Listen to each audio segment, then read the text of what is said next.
guys! So yan, good morning. Then ngayon, samahan niyo ako mag-agahan. Yung agahan ko pala ngayon is munggo na may chicharon. Then, energen. Yes naman. So yan, tikman natin yung luto ni mama ngayon.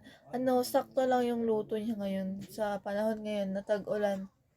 Kasi, masarap siya. Yan, so yan, tikman na natin.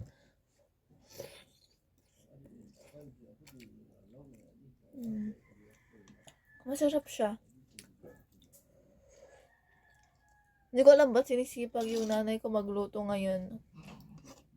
Ano kaya nakain niya? Kasi hindi siya mahilig magluto. Masarap. Kumain ka ng